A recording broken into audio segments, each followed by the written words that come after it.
우리 욥기 15장부터 31장까지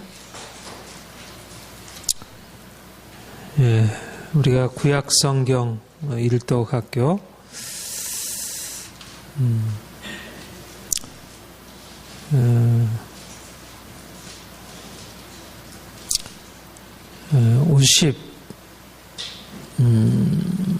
53조 중에 51강 그리고 이제 우리가 다음 시간으로 욥기를 마지막으로 해서 구약 성경 일독을 하게 됐습니다.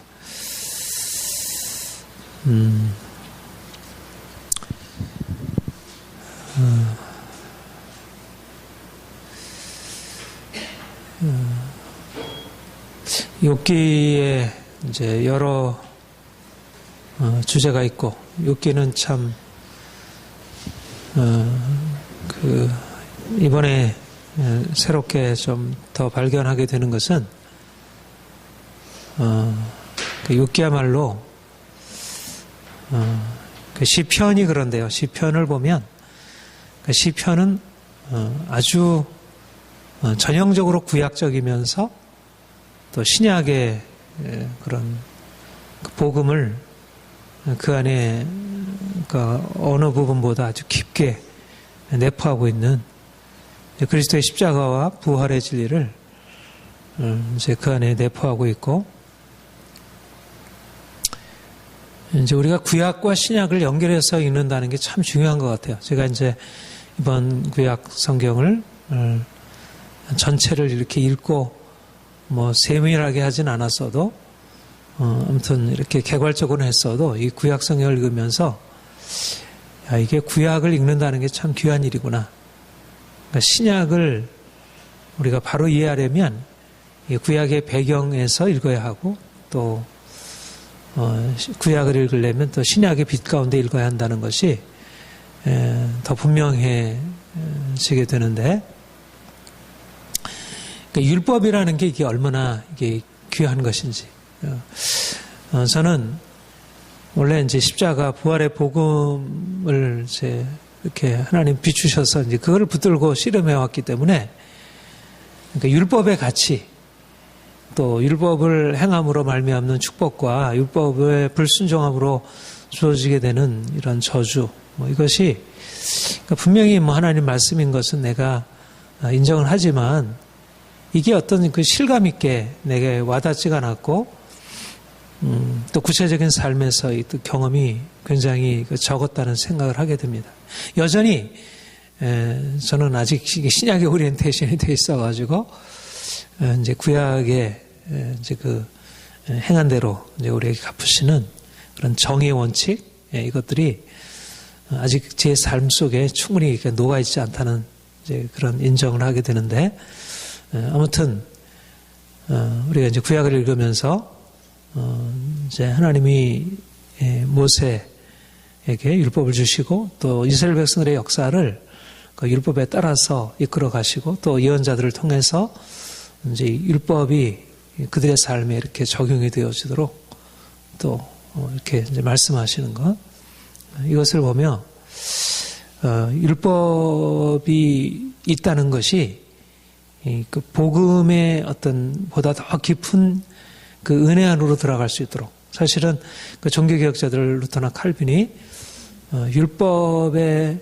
배경 안에서 복음을 이해해야, 율법의 심판이 없다면 진정한 복음의 위로가 있을 수 없다는 것, 그게 이제 십자가의 복음과 연관되는 것이지만, 아무튼 율법의 가치를 강조했는데,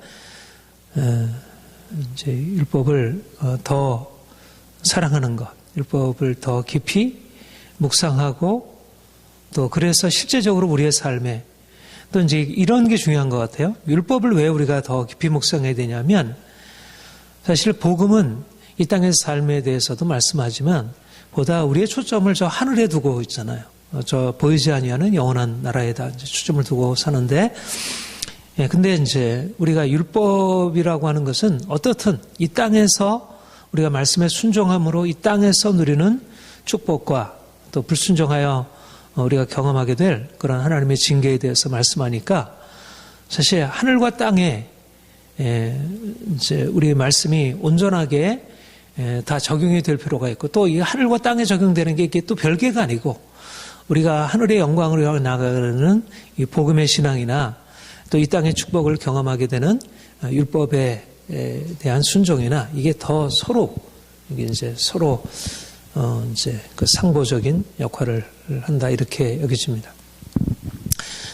아무튼 그런데 이제 이 욥기는 상당히 신학적인 요소를 많이 내포하고 아주 구약적이면서 그 문제의식이 아주 구약적이면서 그러나 구약의 문제의식을 넘어서서 신약에 의해서 해명되어야 할 그런 문제의식을 가지고 있는, 그러니까 구약과 신약을 뭐 구약과 신약이 뭐 별개라는 것은 아니지만 그러나 아무튼 이제 구약은 보다 율법에 의한 하나님의 심판을 강조한다면 신약은 그리스도를 통한 믿음으로 말미암는 구원의 은혜 그리고 그리스도와 함께 받는 고난의 의미를 강조하고 있는데, 욥기는 철저하게 구약적인 오리엔테이션을 가지고 우리가 어떻게 말씀에 순종함으로 복을 받고 또 말씀에 불순종함으로 벌을 받게 되는지, 세 친구들이 이제 욥에게 대해서 계속적으로 이제 그 공격하고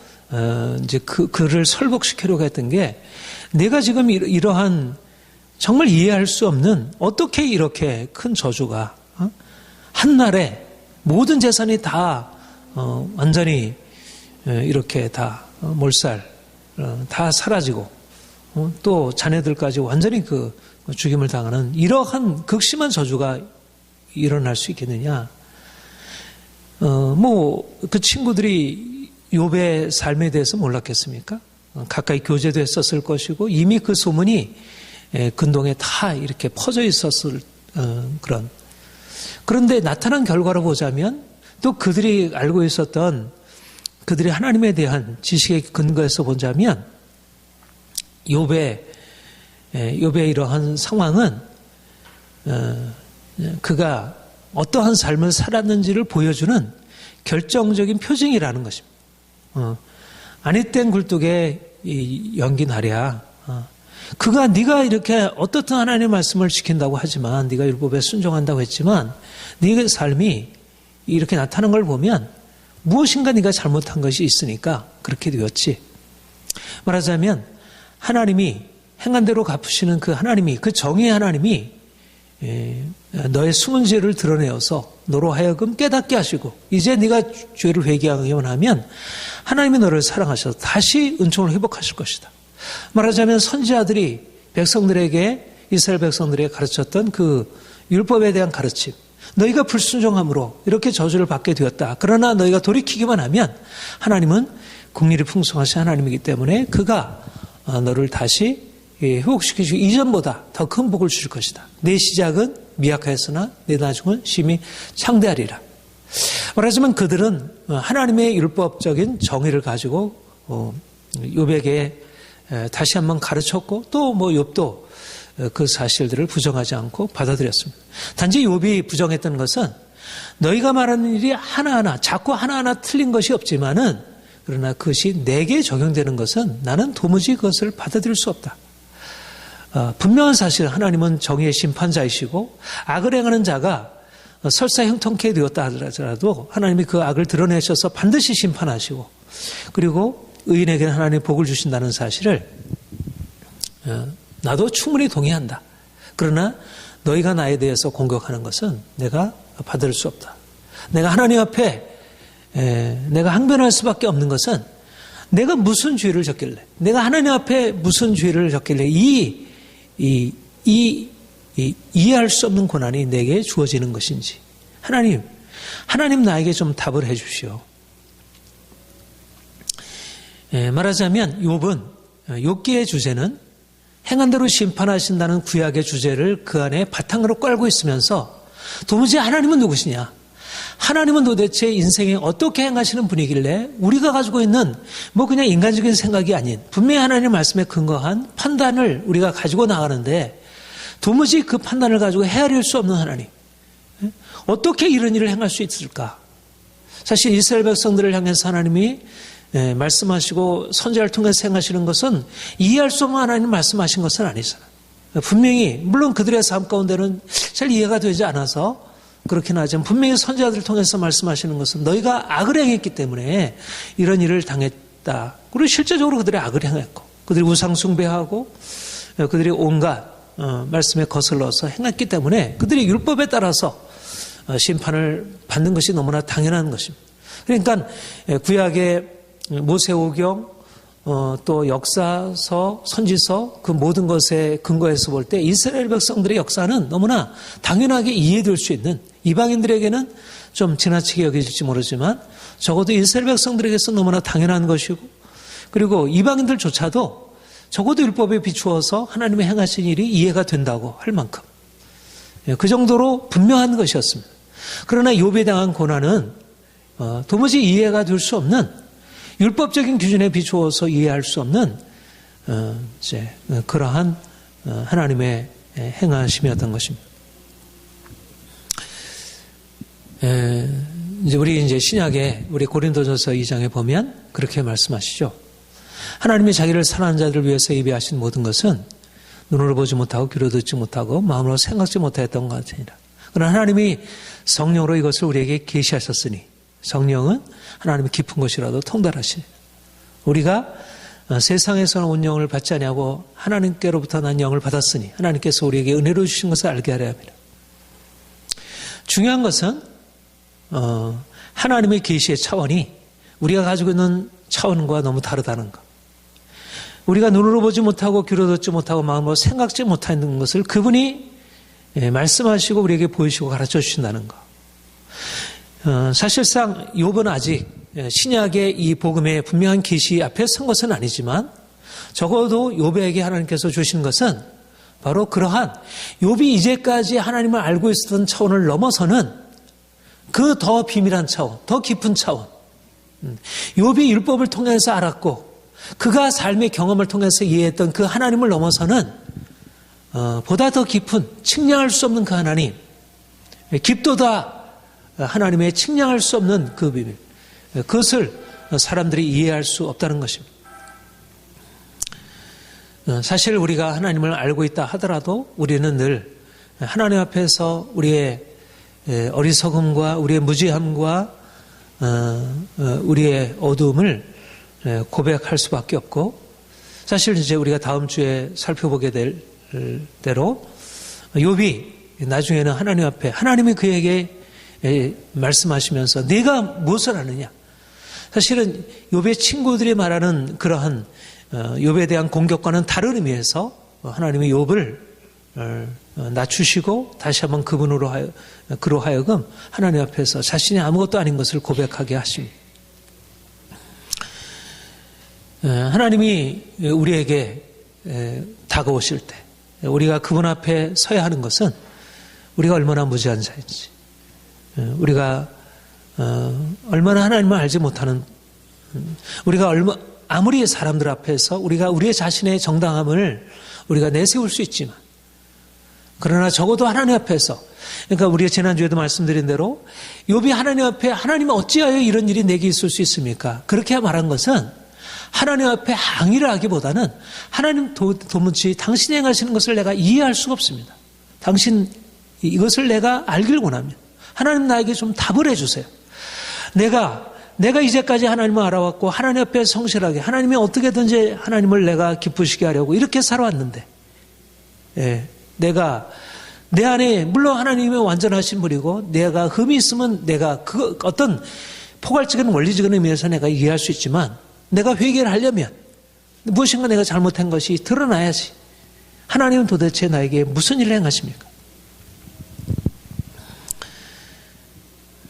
이런 면에서 욥은 하나님을 더 알기를 원했고 하나님께서 그에게 그의 고난의 과정을 통해서 하나님 자신을 알려주신 것입니다.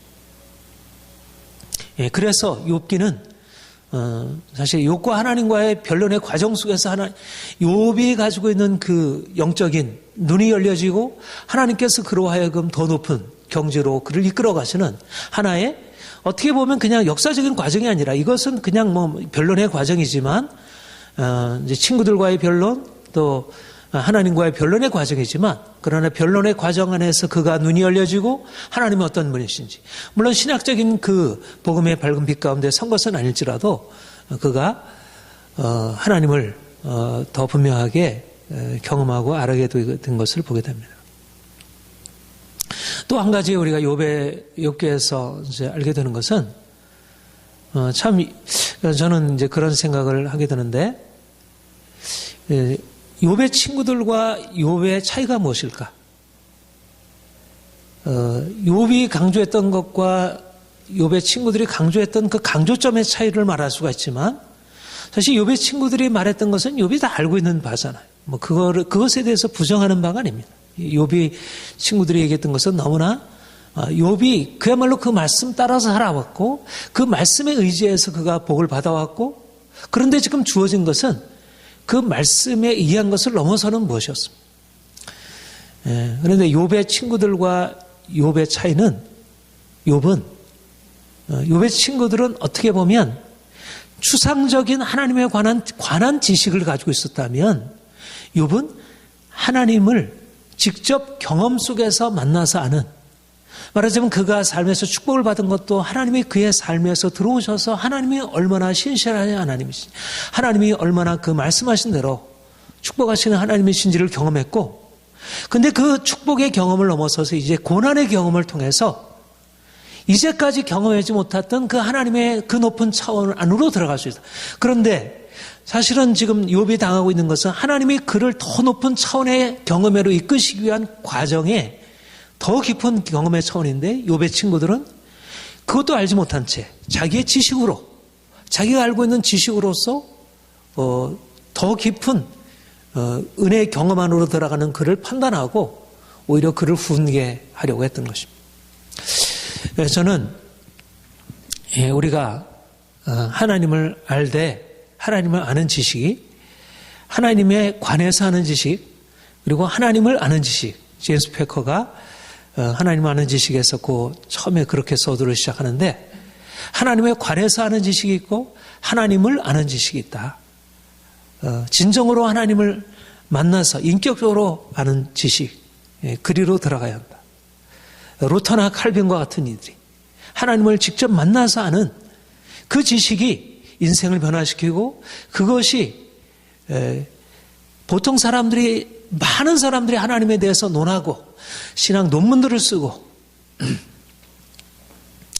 그리고 많은 사람들을 가르쳐서 그들로 하여금 그들을 인도하기도 하지만, 그러나 하나님을 자기의 삶에서 하나님이 행하시는 그 기적적인 축복 가운데서, 아니 그보다도 축복을 넘어서서 그 고난의 깊은 골짜기로 내가서 그 하나님이 자신에게 임하셔서 행하시는 그 영광의 하나님이 내 인생 안에 들어오셔서 그분 자신을 나타내 보이시는 그러한 계시적인 알무로 들어가는 것, 이것이 이런 의미에서 욥의 고난이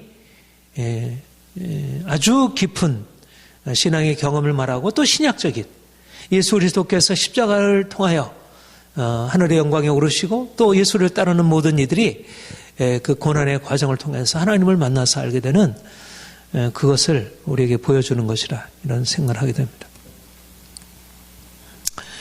우리가 오늘 본문을 몇 가지로 좀 살펴보고자 합니다. 그 16장에 보면 오늘 말씀은 이제 뭐 친구들의 변론은 뭐 거의 비슷한 말이 되풀이되기 때문에 이제 지나가고, 이제 16장에 욥이 그 자신의 고난의 그 깊은 것에 대해서 얘기하면서 이렇게 고백을 하고 있습니다. 7절부터 우리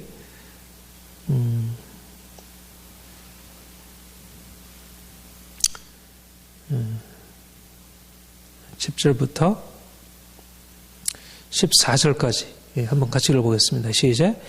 이제 주께서 나를 피로하게 하시고 나의 온 집안을 패망하게 하셨나이다. 주께서 나를 시들게 하셨으니 이는 나를 향하여 증거를 삼으심이라. 나의 파리한 모습이 일어나서 대면하여 내 앞에서 증언하리이다. 그는 진노하사 나를 찢고 적대하시며 나를 향하여 이를 갈고 원수가 되어 날카로운 눈초리로 나를 보시고 우리들은 나를 향하여 입을 크게 벌리며 나를 모욕하여 뺨을 치며 함께 모여 나를 대적하는구나. 하나님이 나를 악인에게 넘기시며 행악자의 손에 던지셨구나. 내가 평안하더니 그가 나를 꺾으시며 내 목을 잡아 나를 부서뜨리시며 나를 세워 관역을 세우시고 그의 화살들이 사방에서 날아와 사정없이 나를 쏘므로 그는 내 콩팥을 꿰뚫고 그는 내 쓸개가 땅에 흘러나오게 하시는구나. 그가 나를 치고 다시 치며 용사같이 달려주시.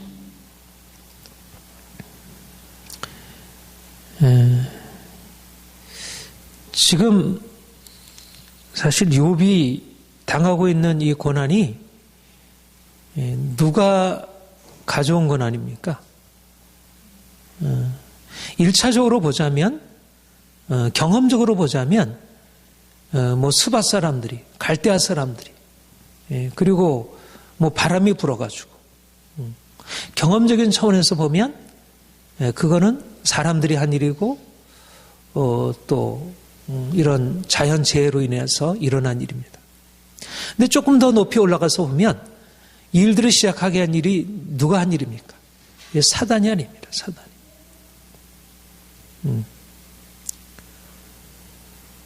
그런데 이제 여기 보면 그가 이제 이런 일을 당하고 나서 그렇게 스바 사람들, 다른 사람들이 이방 사람들이 와서 자기를 해하고 또 거기에 대항해서 무리들은 나를 향하여 입을 크게 벌리며 나를 모욕하고 뺨을 치며 함께 모여 나를 대적하는 거예요.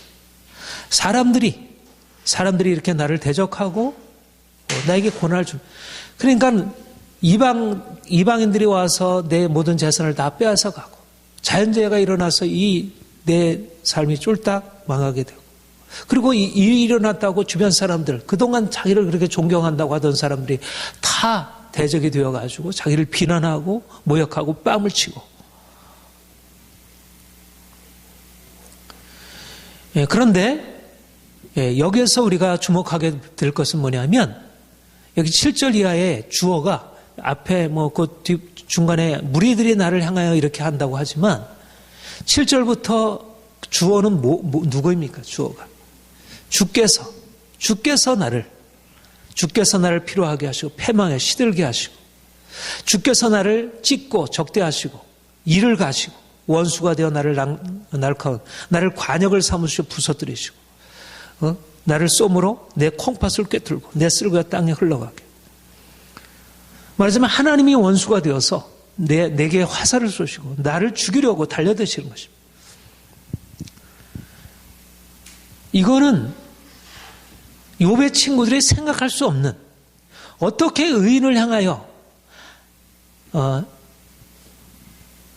지금 욥은 자기가 의를 행했다고 얘기를 하고 그렇다면 의를 향하고 있는 자기를 죽이려고 달려드는 것은 마귀여야지. 그거는 사단이어야지. 그게 어떻게 하나님이 자기를 그렇게 향해서 달려든다 이렇게 말할 수가 있겠습니까?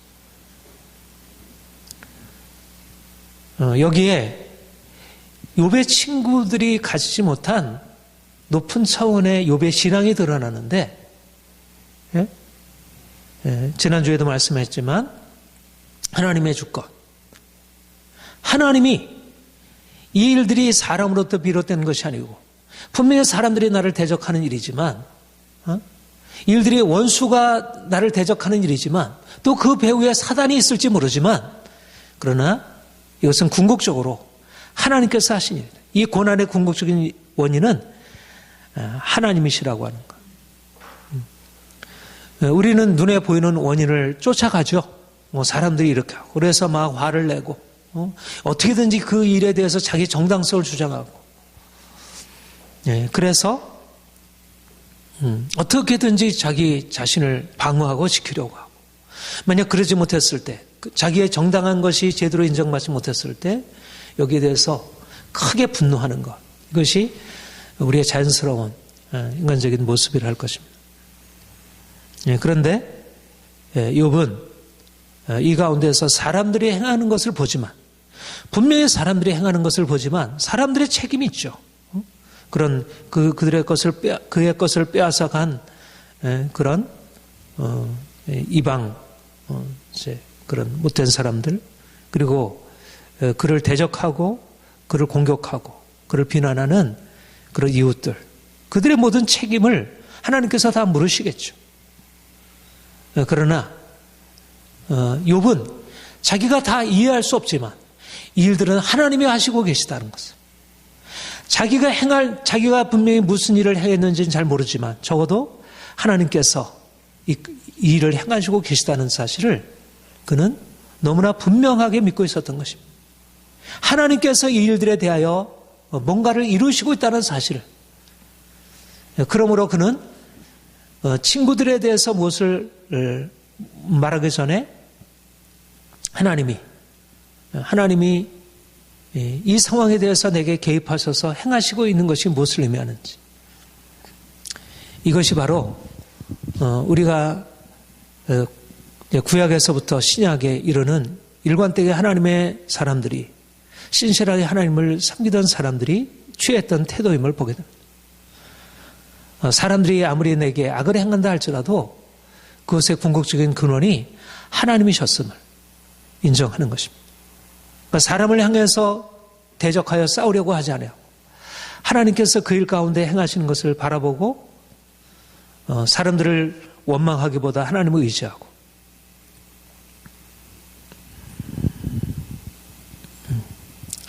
그러니까 사람들이 아무리 악을 행해서 내가 억울하다 해도 하나님이 그 일을 행하신다고 하면, 하나님이 행하시라고 하면 하나님 그분은 선하신 분이고 그분은 완전하신 분이라고 할 때 우리가 그분 앞에서 어떻게 반응할 수 있겠습니까? 우리가 좋은 것만이 하나님께 달려있고 악한 것은 하나님과 상관없는 것이라 이렇게 말한다면 우리의 삶의 많은 것들의 앞에서 우리가 사실 이해할 수 없는 깊은 절망에 빠질 것입니다. 그러나 하나님이 우리에게 모든 악한 것을 사용하셔서 우리에게 무엇을 행하시고 있다는 사실을 우리가 다 이해할 수는 없을지라도 우리가 그것을 하나님께로부터 비롯된 것임을 알게 될 때 그 상황에서 우리가 하나님을 붙들 수가 있게 되고 그것이 우리에게 은혜로 바뀌어지는 것을 보게 됩니다. 여기에 보면 그런데 이렇게 얘기를 해요.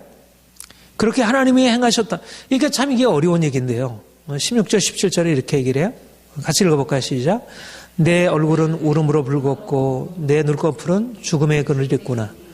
그러나 내 손에는 포악이 없고 나의 기도는 정결하냐. 이게 모순되는 얘기 아니에요. 하나님께서 나를 이렇게 대적한다 그러면 악인을 대적하는 게 마땅하잖아요. 근데 하나님이 대적하신다고 해놓고 하나님 원수를 향해서 하나님 원수가 되어서 대적하는 사람은 악인이지. 그런데 욥은 내가 하나님 앞에서 내가 포악이 없고 내 기도는 정결합니다. 나는 잘못한 것이 없습니다.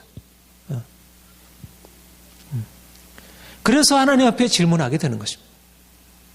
분명히 이 일은 하나님이 행하신 일인데, 이것은 분명히 하나님이 정의로운 하나님이 행하신 일인데 나는 악을 행한 것이 없는 것이.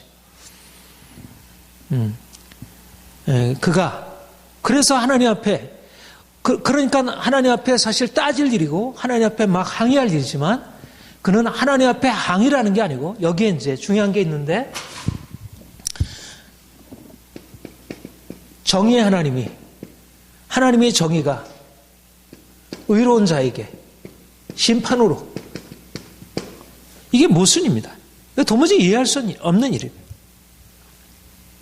그러면 어떻게 하게 돼요? 자기의 의를 가지고 하나님의 정의를 무시하거나 하나님의 정의로운 분이 아니야.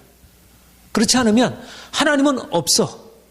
하나님은 내게 행하시는 것이 아니야.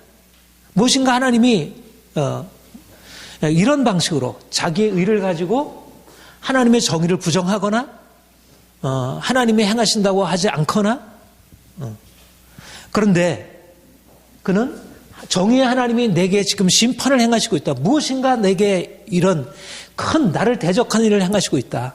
그러면서 그가 이제 고백하게 되는 게 뭐냐면,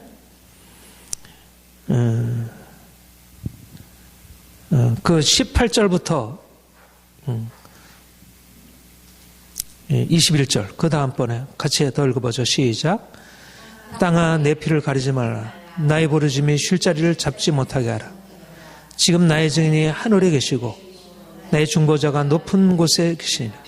나의 친구는 나를 조롱하고 내 눈은 하나님을 향하여 눈물을 흘리리니 사랑과 하나님 사이와 인자와 그 이웃 사이에 중재하시길 원하노니 나는 돌아오지 못할 길로 갈 것입니다. 예. 지금 어떻게 하고 있습니까? 하나님은 정의로우신 분인데 나는 의로워. 근데 하나님은 나를 심판하시고 있어. 누구를 향하여 부르짖습니까? 하나님, 당신이 증인입니다. 당신이 중재자입니다. 사랑과 하나님 사이에 인자와 이웃 사이에 중재하실 분은 당신이십니다. 당신이 이 일에 대하여 말씀하시고 당신이 이 일에 대하여 무엇인가 행하셔야 합니다. 그러니까 끝까지 그가 고난당하면서 자기의 의로움을 놓지 않지만 그러나 하나님, 그분이 내게 내 삶에 개입하시고 내게 말씀하시고 내게 어떻게든지 이 상황을 그가 이루실 것에 대하여 그는 그 고난 속에 이해할 수 없는 고난 속에 끝까지 하나님을 신뢰하고 그 하나님의 정의를 신뢰하는 것입니다. 하나님께서 정의로우신 분임을 신뢰하는 것입니다. 그는 자기가 의로움을 붙들고 있는 것은 그의 의로움을 가지고 하나님을 판단하고 행하는 것이 아니라 많은 무신론자들이 의인들이 고난당하는 것 앞에서 여러 많은 의인들이 고난하는 것 앞에서 어떻게 하나님이 살아계시면 이런 일이 있을 수 있겠는가? 그러면서 하나님을 없다고 말하고 하나님이 있다고 하면 그 하나님은 악한 하나님이라 이렇게 말하고 이것이 교만한 인간들의 모습이라면 욥은 하나님이 심판하신다고 해서 내가 뭐 잘못한 것이 있나? 그렇게 해서 자기의 의의를 그냥 숙이는 것도 아니고 하나님, 나는 잘못한 게 없어요. 그러나 당신은 더욱더 잘못한 것이 없습니다. 당신이 분명히 나에게 대적하는 것은 사실이지만 당신은 더 의로우신 분이고 내가 호소할 수 있는 것은 당신뿐이 없습니다. 당신이 내게 판단하시고 나를 중재해 주세요. 나와 하나님의 판단 사이에서 나를 중재해 주세요. 하나님께 호소하는 것입니다. 이것이 우리가 하나님 앞에 서는 방식입니다. 하나님은 우리의 항의에 대하여 우리가 인간적으로 하나님 너무 억울해요. 이런 일이 있을 수 없었어요. 여러분 그 시편 보면 어떻습니까? 하나님 앞에 항의를 합니다. 하나님, 도대체 내 삶에 내가 하나님 앞에 잘못한 게 뭐길래 악인이 나를 이렇게 치고 하나님 왜 가만히 있습니까? 하나님 심판자이신데, 적으로 심판자인데. 그러니까 사실 우리가 하나님을 믿고 섬긴다는 것이 우리가 가지고 있는 우리의 생각, 우리의 판단, 우리의 어떤 정상적인 양심, 우리의 이런 모든 우리의 감정들을 묵살하거나 그것을 그냥 누르거나 네가 감히 어떻게 하나님 앞에 항의를 할 수 있냐 이렇게 말하지 않는 것이에요. 로마서 9장에서 말하는 네가 어떻게 하나님 앞에 힐문하느냐는 것은 그 불신앙의 태도를 말하는 것이지 하나님이 나를 판단하시는 분이신데 내 삶에 하나님 말씀에 비춰봐서 내가 잘못한 것이 없다고 얘기 전에 하나님 너 문제 어떻게 된 일입니까? 이렇게 정당한 항의는 하나님 받으시는 거예요. 받으시는 거예요. 토설을 하고 하나님 앞에 막 그 어린아이라고 하더라도 그 어린아이가 막 부르짖는 것이 얘가 부모를 거역하는 부르짖음이 있고 그 부르짖음 안에 정당한 부르짖음이 있는 거예요. 여기 보면 땅아 내 피를 가리지 말라. 나의 부르짖음이 쉴 자리를 잡지 못하게 하라. 하나님을 향하여 그 정의의 하나님을 향해서 하나님의 정의를 향해서 호소하는 것입니다. 마치 과부가 자기의 정당성을 붙들고 그 재판장에게 부르짖듯이 하나님은 의인의 외침, 부르짖음에 대해서 외면하시는 분이 아닙니다. 그분은 우리를 그냥 침묵하게 하시는 분이 아닙니다. 우리의 인간적인 양심의 외침에 대하여 하나님께서 그렇게 묵살시키지 않습니다. 사람들처럼. 이렇게 그가 하나님 앞에 호소하고 그런데 이제 계속해서 친구들이 네가 의인이라면 복을 받는 게 마땅하지 않느냐, 악을 행하는 것 때문에 고난당하는 것 아니냐. 이렇게 이제 공격을 하고 있습니다. 그런데 이제 욥은 사실상 누구보다도 욥의 친구들이 얘기했던 것을 삶에서 경험한 사람입니다. 하나님이 그의 삶을 얼마나 축복하셨는지, 그리고 그런 축복 가운데서 또 다른 사람들이 악을 행함으로 심판을 받는 것을 그가 분명히 보았을 것이고,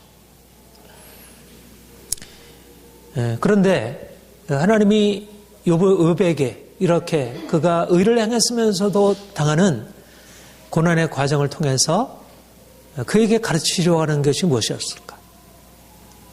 뭐 여러 가지가 있겠지만 그 중에 한 가지가 신약적인 복음의 의미, 사람이 행함으로 의롭다를 받는 게 아니고 오직 믿음으로 말미암아 의롭다를 얻는다는 것을. 그가 비록 의를 행했지만 하나님이 그에게 분명히 그의 의에 대해서 상급으로 베푸시는 분이지만 진정한 의, 하나님이 그를 위하여 행하시는 진정한 축복은 그의 의에 대한 보상을 넘어서 있다는 것입니다.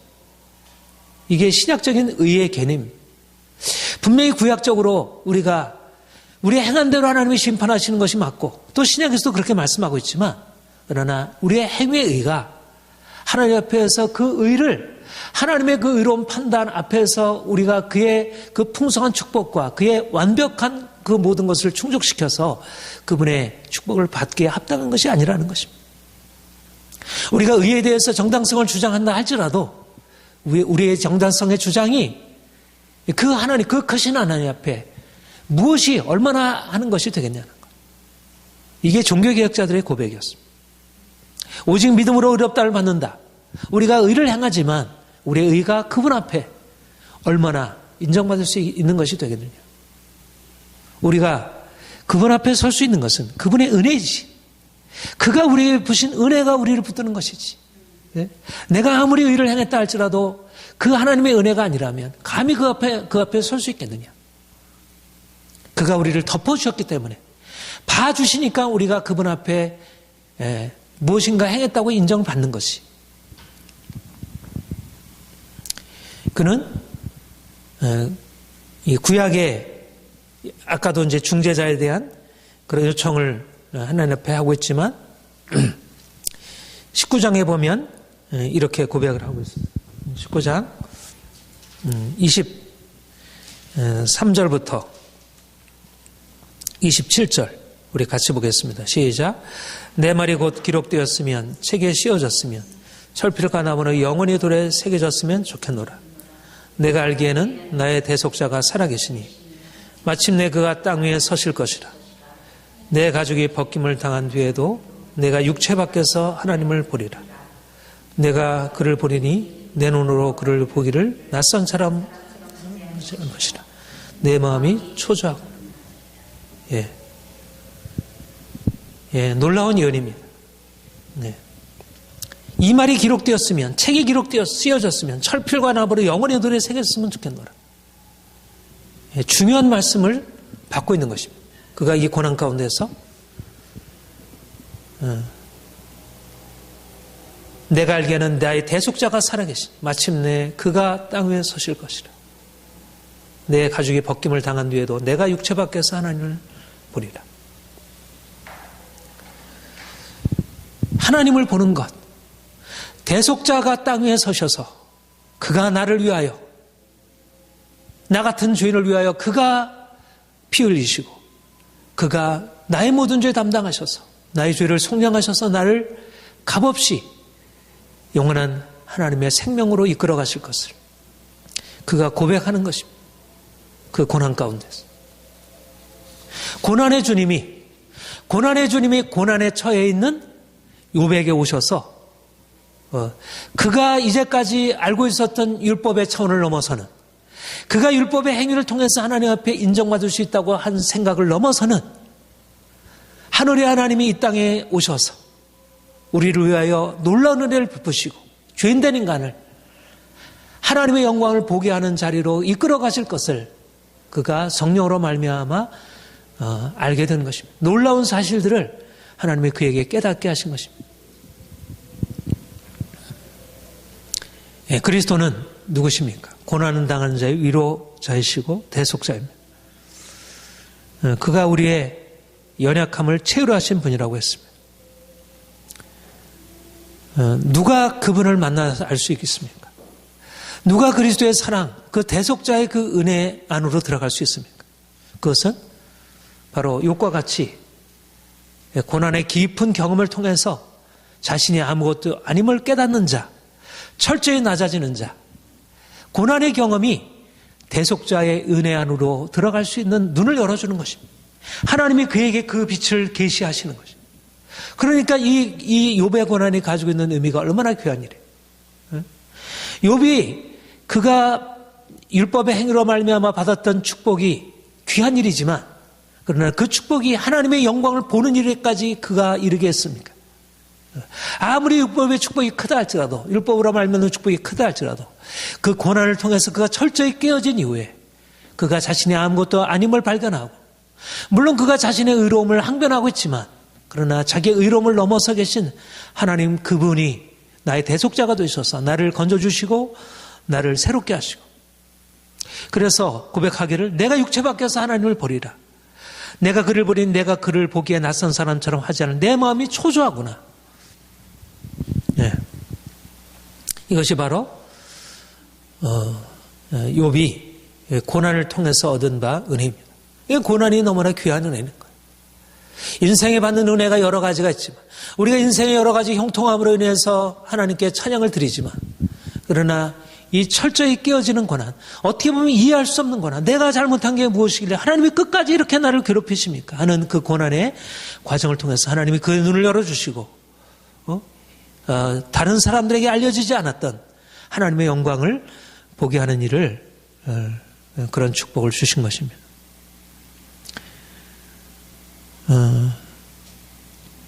욥은 마지막으로, 사실 이제 우리 지난주에도 여러분들에게 말씀해 주지만 욥기의 가장 큰 주제가 의인의 고난입니다. 여러분, 하나님의 정의라고 하는 것은 우리의 믿음의 대상입니다. 우리는 분명히 율법에 기록되어 있고, 그야말로 율법에 기록되어 있고 교사들이 가르치고 있고 선지자들이 선포하는 일이고, 그런데 우리 현실은 어떻습니까? 우리 현실은 하나님의 정의라고 하는 것이 우리의 현실 속에서 증명이 됩니까? 물론 부분적으로 증명이 되죠. 우리 양심이 증명하고 있고 우리의 부분적인 삶에서 우리가 그렇게 하려고 애쓰기도 하고 또 그런 삶이 부분적으로 이루어지죠. 가정 안에도 이루어지고 학교에서 이루어지고 회사에서 이루어지고 국가 내에서 이루어지죠. 그러나 욥의 친구들이 붙들고 있는 그 하나님의 정의라고 하는 것은 추상적인 거예요. 현실적이지 않는 것입니다. 그 말이 현실 속에서 부합하지 않는 것입니다. 그 말만 붙들어 가지고는 현실 속에서 그 말이 이루어지지 않는 것을 너무나 많이 보는 것이에요. 그러니까 곧 그 말씀은 하나의 머리의 지식이지 현실 가운데서는 전혀 적용되지 않는 지식이에요. 오늘날 많은 사람들이 하나님을 믿는다고 하지만 하나님께서 자신들의 삶 가운데 축복하신다는 그 말씀이 어떻게 나타납니까? 자신이 의를 행함으로 말미암아 축복받는, 의를 행하지 않는 사람들이 축복받는 것과 의를 행하는 사람이 축복받는 것 비교해봐서 나은 거 하나도 없는 거예요. 오히려 현실이 보여주는 것은 의를 행했는데 오히려 더 저주 아래 있는 거예요. 악인이 더 의를 형통하게 되고 오히려 정말 선을 행하는 사람도 고난을 받고, 많은 사람들이 가난하고 병들고 고통당하는 사람들이 그들이 악을 행해서 그렇습니까? 그들이 그렇게 게을르고 그들이 잘못해서 그렇습니까? 실제적으로 들어가서 보면 사실은 이 현실 자체가 구조적으로 악한 거예요. 제가 문학 작품을 읽으면서 작품들에서 거듭 고발하는 게 그거예요. 현실이 악하다는 거예요. 사람들이 게을러서 이렇게 고난을 당하는 게 아니고 현실 구조적으로 문제가 있는 것입니다. 구조적으로. 다시 말하면 하나님의 정의는 현실 가운데 실현되지 않는다는 거예요. 욥의 친구들의 말은 현실에 부합하지 않는다는 거예요. 현실 속에서 그 말씀을 증명할 수 없다는 것입니다. 부분적으로 증명하지, 그러나 반대 증명이 오히려 더 많은 것입니다. 오히려 그것보다 더 반대되는 일들이, 악을 행한 곳에서도 떵떵거리는 사람들이, 재벌들이 선한 사람들입니까? 그들의 선을 행했다 그렇게 축복을 받습니까? 그들이 자자손손 물려주는 그 모든 것들이 그들의 선한 것에 대한 보응입니까? 그렇지가 않죠. 물론 그런 부분이 있겠죠. 그런 것이 전혀 없진 않지만 그걸로 얘기를 하자면 너무 왔다 갔다 하는 것입니다. 욥의 친구들은 그런 의미에서 그들의 신앙이 현실적이지 않은 거예요. 그들의 현실에 대한 고민이 없는 사람들입니다. 단지 이론적으로 그 하나님을 고백하는 거지. 성경의 원리만을 대답하지 삶 속에서 정말 신음하는 사람들의 고통, 그 부르짖음에 대해서 대답이 되지 않는 것입니다. 오늘날 많은 그리스도인들이, 오늘날 많은 목회자 사역자들이 현실 속에서 답이 되지 않는 말을, 공식적인 얘기만 하지 사람들이 그 말에 위로를 받지 못하는 거예요. 현실은 공식적인 답으로 설명이 안 돼. 그러니까 오히려 불신앙자들이 말하는 게 훨씬 더 낫지. 그들이 말하는 게 훨씬 더 말이 되는 것입니다. 그들의 철학적인 말들이 그들의 말에 공감하는 게 말이 되는 거예요. 고통을 고통이라고 하고 악을 악이라고 하는 그들의 말이 맞는 것입니다.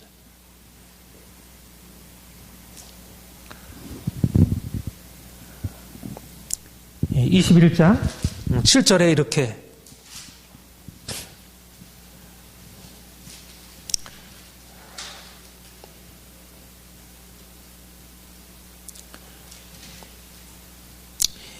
예, 7절부터 7절부터 13절까지 한번 같이 읽겠습니다. 시작. 어찌하여 악인이 생존하고 장수하며 세력이 강하냐. 그들의 후손 앞에서 그들과 함께 굳게 서고 자손이 그들의 목전에서 그러하구나. 그들의 집이 평안하여 두려움이 없고 하나님의 매가 그들 위에 임하지 아니하며 그들의 수소는 새끼를 베고 그들의 암소는 낙태하는 일이 없이 새끼를 낳는구나. 그들은 아이들을 양떼같이 내보내고 그들의 자녀들은 춤추는구나. 그들은 소고와 수금으로 노래하고 피를 불어 즐기며 그들의 날을 행복하게 지내다가 잠깐 사이에 수월에 내려간다. 물론 수월에 내려가죠.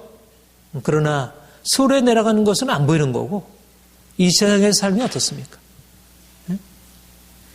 행복을 추구하는 게 사람들의 본성인데 과연 의를 행함으로 말미암아 이런 축복을 받았다면 다 의를 행하겠지.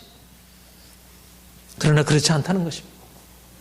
하나님의 정의가 이 땅에 이루어지지 않는다는 것입니다. 오히려 24장 12절 여러 군데 보지 않고 24장 10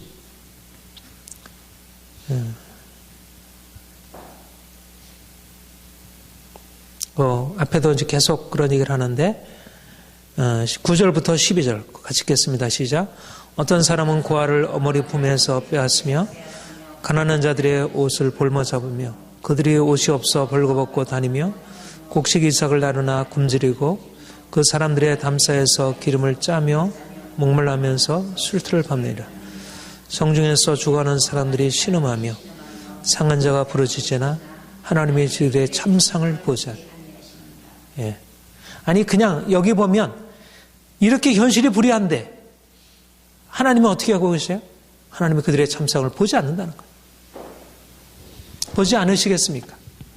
보지 않는 것처럼 악인들의 형통에 대면서 하나님이 그냥 묵인하시고 의인들의 고난에 대해서 하나님께서 그대로 묵인하시고 그리고 그 30장 거기에 보면 30장 31장에 보면 자기가 하나님 앞에서 얼마나 정결하게 했는지 자기가 얼마나 정말 하나하나 말씀에 따라서 얼마나 행했는지 그런데 자기에게 주어진 것은 이렇게 극심한 고난인지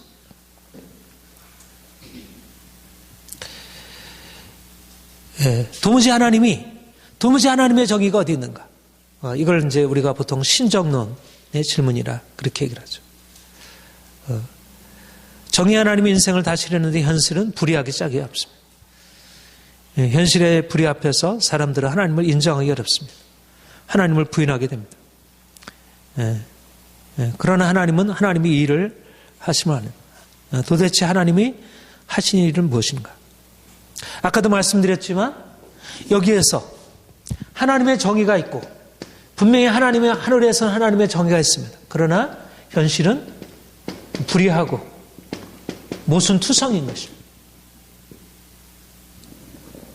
그런데 중요한 것이 뭐냐면 이것과 이것을 어느 하나를 포기하지 않는 것입니다. 하나님의 정의로웠다는 사실을 포기하지 않는 것이고 그렇다고 해서 현실이 불의하다는 사실을 포기하지 않는 것입니다. 이거를 외면하지 않는 거예요. 이거를 외면하지 않는 것입니다. 예. 하나님의 정의가 이 땅에 실현되지 않는다는 거예요. 욥의 친구들의 생각은 틀렸다는 것입니다. 적어도 그들의 원리는 맞지만, 그들이 말하는 이 얘기는 맞지만, 바리새인들처럼 그들의 가르침은 맞지만 적어도 현실에는 부합하지 않는 거예요. 현실 속에서 사람들이 당하는 고난과 역경과 이 불의에 대해서 그들이 가지고 있는 지식은 하등의 생명력이 없는 지식인 것입니다. 그런데 바로 이 일들을, 하나님께서 이 일들을 주관하고 있다는 것입니다. 하나님이 정의로운 하나님이 이 불의한 사실들을 그냥 방관하고 있다는 것입니다. 방관하는 것처럼 어찌하여 이 일이 계속됩니까?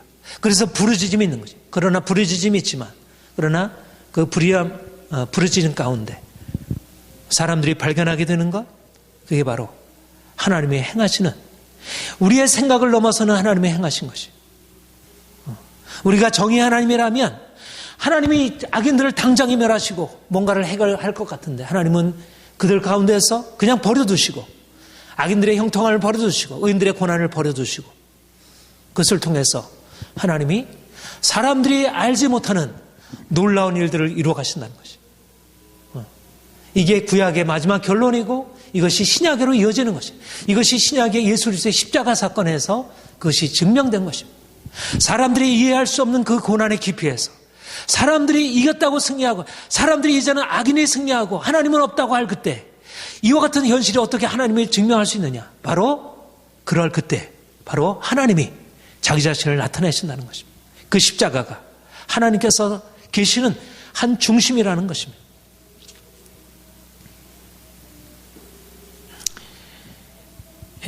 우리 23장, 우리가 이 부분 우리가 마지막으로 읽고 우리가 잘 아는 말씀이죠. 23장 1절부터 9절까지 읽고 우리 한번 이 말씀 살피고 마칩시다. 시작. 욥이 대답하여 이르되 오늘도 내게 반응하는 마음과 근심이 있나니 내가 받는 재앙이 탄식보다 무거움이라. 내가 어찌하면 하나님을 발견하고 그 처소에 나가랴. 어찌하면 그 앞에서 내가 호소하며 변론할 말을 내 입에 채우고 내게 대답하는 말씀을 내가 알며 내게 이르시는 것을 내가 깨달으랴. 그가 큰 권능을 가지시고 나와 더불어 다투시겠느냐? 아니로다. 오히려 내 말을 들으시리라. 거기서는 정직한 자가 그와 변론할 수 있은즉 내가 심판자에게서 영원히 벗어나리라. 그런데 내가 앞으로 가도 그가 계시지 아니 계시고 뒤로 가도 보이지 아니하며 그가 왼쪽에서 일하시나 내가 만날 수 없고 그가 오른쪽으로 돌이키시나 배울 수 없구나. 10절. 그러나 내가 가는 길을 그가 아시나니 그가 나를 단련하신 후에는 내가 순금같이 되어 나오리라. 내 발이 그의 걸음을 바로 따랐으며 내가 그의 길을 치우치지 아니하였고 내가 그의 입술의 명령을 어기지 아니하고 정한 음식보다 그의 말씀을 귀하게 여겼도다. 그는 뜻이 일정하시니 누가 능히 돌이키랴. 그의 마음에 행하시고자 하는 것을 행하시나니 그런즉 내가 작정하신 것을 이루실 것이라. 이런 일이 그에게 거기까지요. 예. 얼마나 욥의 신앙이 이쪽 저쪽으로 다 있는지. 예. 하나님이 나와 변론하시겠느냐? 하나님이 나와 다투겠느냐? 내 말을 들어주실 것이다.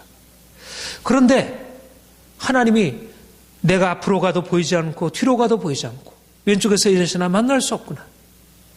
도무지 하나님을 만날 수가 없는 거예요. 이런 불의한 현실 가운데서, 이 도무지 부조리한 현실 가운데서 아무리 하나님을 찾아도 하나님께서 대답도 안 하시고, 하나님이 그 상황에서 무엇인가, 이런 분명히 하나님께서 행하시는 것은 분명하지만 이 상황에서 내가 이해할 수 없구나. 그러나 그의 고백이 내가 나의 가는 길을 그가 하시나니 그가 나를 단련하신 후에 내가 순금같이 정금같이 나오리라. 네. 그가 이 고난의 깊이에서, 결국은 내가 이해할 수 없는 이 고난의 깊이에서 하나님이 나를 위하여 내가 상상할 수 없는 이런 축복을 주시리라. 하나님이 나를 위해서 작정하신 그 뜻이 이루어지리라. 나를 정건하게 하시고자 하는 그 뜻을, 그 정하신 뜻을 이루시리라. 내가 비록 내가 비록 온전치 못한 자이지만 그가 나를 순금같이 정결케 하시리라. 이미 자신 안에 자신의 연약함을 고백하며 악인이 형통함을 부러워하기보다, 하나님을 원망하기보다, 친구들처럼 공허한 논리 가운데 있기보다 그는 자신을 향하신 하나님의 그 선하신 뜻을 신뢰하고 모든 일을 합력해서 선을 이루시는 그분, 나를 정결케 하셔서 그분의 영광에 이르게 하시는 그 영광의 주님을 보게 하실 그분을 신뢰하고 나가는 것입니다. 이게 고난의 깊은 과정 안에서 하나님이 그에게 열어주신 은혜입니다. 삶에 의미가 없는 것이 없습니다. 더군다나 그리스도인들에게, 사랑하는 하나님의 자녀들에게 의미 없는 고난이 있을 수 없습니다. 하나님이 그를 사랑하는 자들을 위하여 예비하신 것은 눈으로 보지 못하고 귀로 듣지 못하고 마음으로 생각지 못하는 것입니다. 우리가 그의 측량할 수 없는 그 은혜를 받고 사는 것입니다. 단지 우리가 그것을 보지 못할 뿐이지, 지금은 우리가 보는 것으로 행하지 아니하고 우리가 믿음으로 행하는 것입니다. 우리는 고난의 과정 가운데 있는 것이고, 우리가 아무리 이 땅에서 복을 받아 누린다 하더라도 우리는 고난 한가운데서 더 정글같이 연단되는 것이지, 우리가 이 땅에서 받아 누리는 것은 극히 적은 것에 불과합니다. 우리가 욥이 이 고난의 과정 속에서 경험했던, 나타냈던 그의 신앙, 또 경험했던 그 놀라운 더 깊은 신앙의 들어감을 우리가 함께 경험할 수 있기를 소망합니다. 하나님이 우리에게 놀라운 이 영적인 은혜로 인도하시리라 믿습니다. 우리 기도하겠습니다. 하나님 아버지, 이해할 수 없는 하나님의 행하심을 우리가 때때로 만나지만, 우리가 그 가운데서 답답하고 우리가 때때로 슬퍼하고 때때로 원망하기도 하지만 신실하신 하나님을 우리가 바라봅니다.